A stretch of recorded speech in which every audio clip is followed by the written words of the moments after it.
বসে আমের গাছের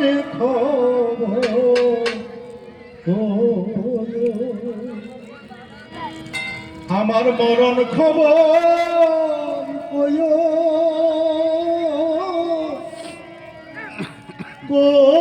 রে বই কাছে আমার মরণ খবর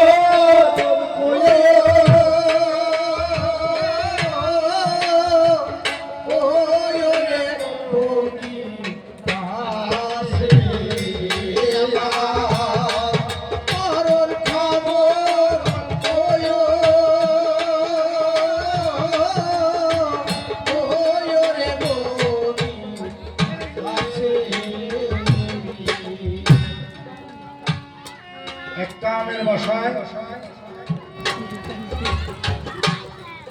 বগার বগি বাস করে। সকালবেলা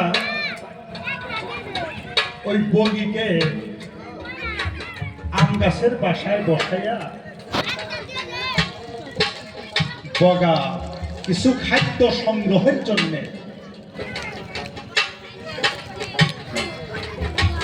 দূরে গেছে চলিয়া। বগিকে বলছে, বাচ্চা সহ তুমি এই বাসায় থাকো, কারণ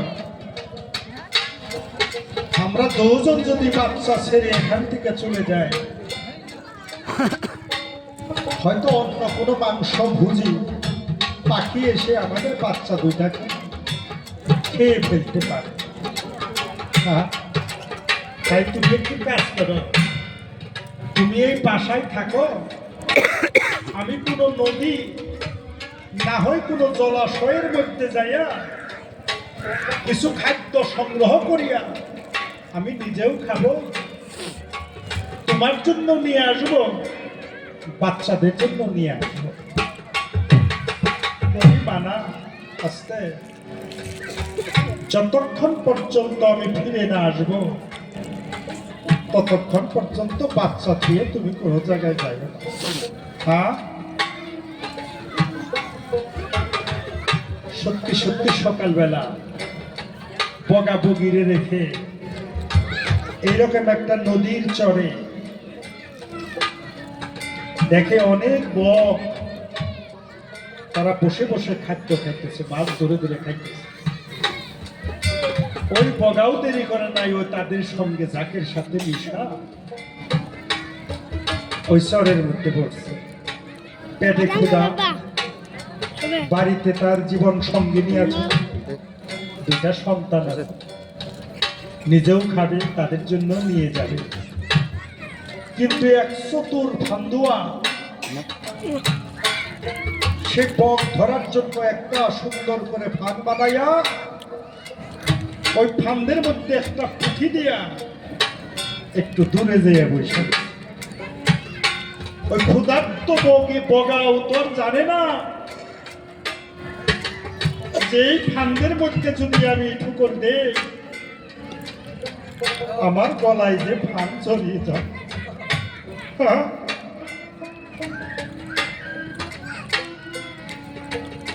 তাই বগা বহু মাসে খবর পাইয়া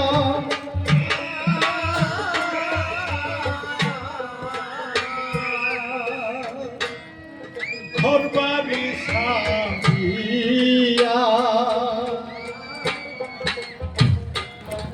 7 সমুদ্র 13 নদী আসলাম পারি দিয়া।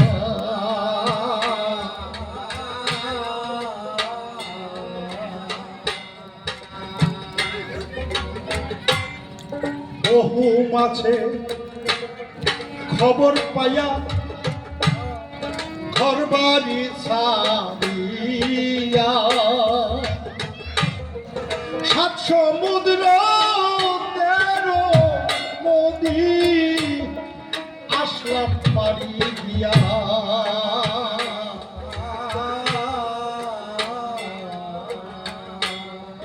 যে এই মাত্র সেছি গিয়া মিশে জাগের সাথে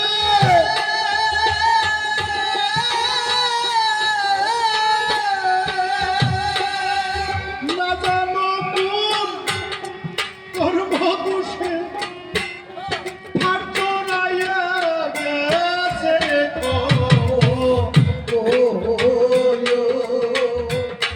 মরণ খবর কইও রে ও দাদা পেটের ক্ষুধা বাচ্চাদের যন্ত্রণা অর্ধঙ্গিনীর চাহিদা পূরণ করার জন্য ওই বক যায় যখন ওই পুঁথির মধ্যে লুপ করে যখন ঠুকর দিছে ওই বগার গলায় ফাঁস জড়িয়ে গেছে। আমরাও যে ঠিক পাইব যেদিন আমরা সেই মাবুদের কাছে কথা দিয়ে এসেছি, বাবু তোমাকে দুনিয়ায় পাঠাও, তোমাকে চিনব, তোমাকে জানব। যখন দুনিয়ায় আসলাম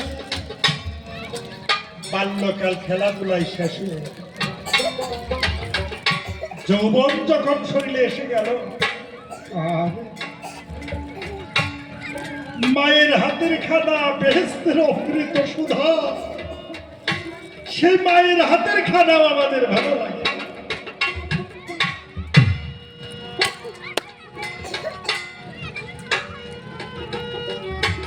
মায়া মোহ ঐশ্বর্যের জগতে অসাধনায় পিতৃধন সাধন শক্তি সবকিছু হারাইয়া এখন স্ত্রী ছেলে মেয়ে তাদের যন্ত্রণায় সেই মাবুদের কথা এখন আমাদের আর মনে নাই। হ্যাঁ, মনে মনে ভেবেছিলাম ছেলে মেয়ে বিয়ের কাজ শেষ হয়ে গেলে আর ঝামেলা থাকবে না, তখন প্রাণ ভরে 5 ওয়াক্ত নামাজি হবো। যারা যারা মুর্শিদের হাত ধরেছে মনে মনে ভেবেছি বাকি দিন কয়টা মুর্শিদের চরণ পাশে বসে বসে এই দিনটা কাটিয়ে দিন।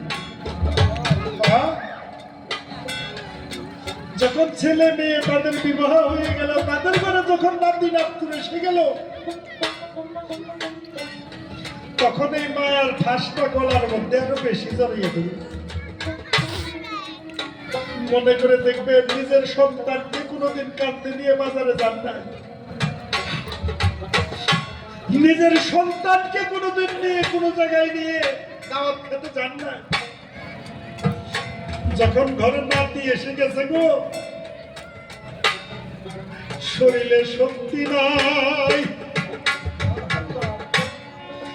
তবু নাতি নাতনিকে ধুয়ে যাওয়ার উপায় নাই।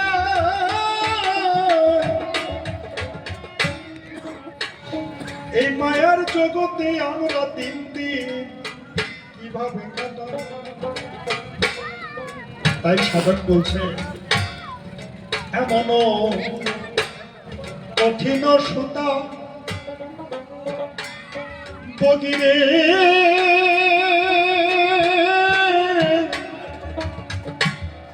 দাঁতে নাহি কাটে।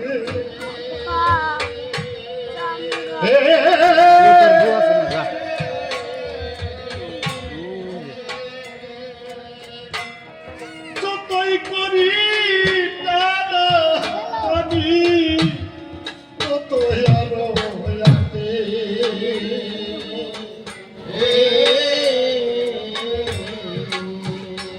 কেমন মায়া গো, যতই টানাটানি করি তো ছাড়ে না, আরো জড়িয়ে ধরে। এই যে মায়ার ফাঁসি, তাই বগা যখন ফান্দে পড়েছে, অন্য বগ যারা ওইরা যাইতেছে তাদেরকে উদ্দেশ্য করে বলতেছে, বগরে সাথীরা রে, আমার তো আমার সেই বান্ধবীর সাথে আর আমার দেখা হবে না, আমার দুইটা সন্তানের সাথে আমার আর দেখা হবে না। কিন্তু আজকে আমি যে অবস্থায় আছি, আমার জোড়ার পাখির কাছে আমার এই খবরটা বলিস। এমন কঠিন সুতা বগিরে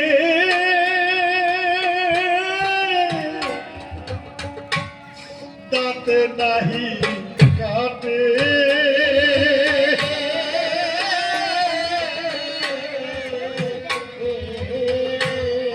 যতই করি টানা টানি ততই আরো আটে।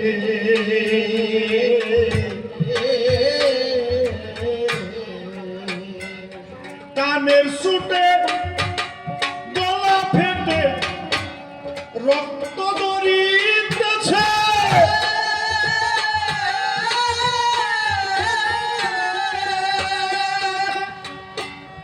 খুলে দিবে গলার ফাঁসি, বান্ধবী কেউ নাই কাছে রে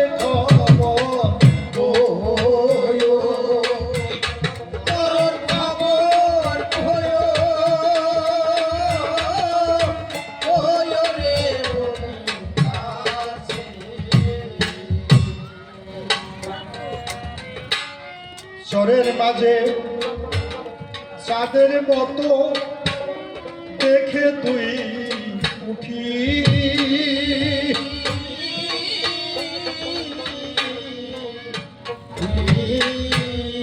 মত্ত হয়ে গেছে আমার এই নয়ন দুটি।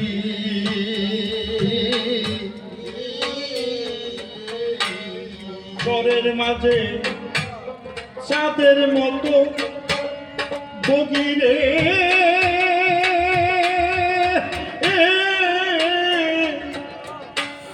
দেখে দুই পুঁথি,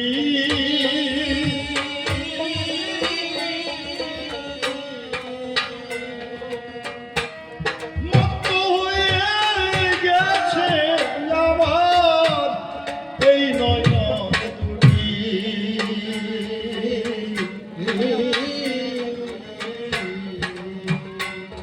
বিজয় বলে এখন বুঝেছি আগের জানা আছে,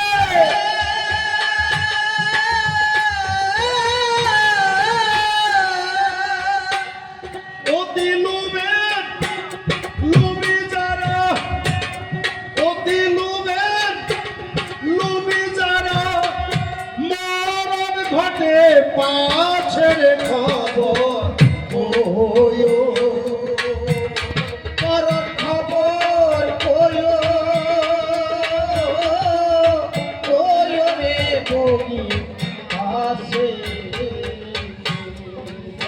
শিক্ষায় নাই প্রয়োজন ভূমিকাতে যাই, অল্পক্ষণের মধ্যেই আসো ছেড়ে দিতে চাই। যে কয়েকটি প্রশ্ন আমার ছিল জিজ্ঞাসন, এক এক করে ধরে ধরে করলাম বিশ্লেষণ। আবার দেখি কোন ভাবেতে কোন বা কথা কয়, কোন ভাবেতে দেই তাহার ভাবের পরিচয়। এখনকার মতো আসন আমি যাইব ছাড়িয়া, আস্তে আস্তে শ্রীদাম দাদাই আমার আসিবে চলিয়া।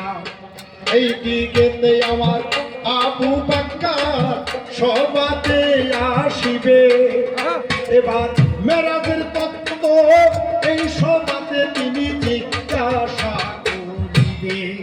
ভুল ভ্রান্তি হইলে পরে এখন ক্ষমা চাই, অল্পে অল্পেই গল্পের কথায় আমি করিতে চাই।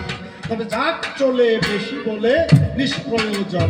প্রথম আসর এই পর্যন্ত করলাম সমাপন। যে কয়েকটি প্রশ্ন তোমার ছিল জিজ্ঞাসন, এক এক করে ধরে ধরে করলাম বিশ্লেষণ। দেখি আবার কোন ভাবে কোন কথা কয়, কোন ভাবে হয় তার ভাবের পরিচয়। সময় মতো আসর যখন আসিব চলিয়া, তাহার মনের কথাগুলো বলিবে ফিরিয়া। এর বেশি বলার আর কোনো ইচ্ছা নাই, বেশি বলে কেনই আমি দোষী হয়ে যাই। এর বেশি তিনি তো আমায় বলে নাই, এই পর্যন্তই ছেড়ে দিয়ে যাই। তবে ভাঙ্গা টুকা দেওয়া হতে চাই, এ পর্যন্ত আসর আমি ছেড়ে দিতে চাই। আমার কবিগুরু হলো জীবন, তবে ফেরা করা বসন্তরী জানেন সর্বজন। তিন নাম হলো আমার বসন্ত, তার চরণ ভক্তি হলো আমার ভাঙ্গা তরুণী পরিণীয়তা মাদানিয়া নাসিয়ে দিয়েছি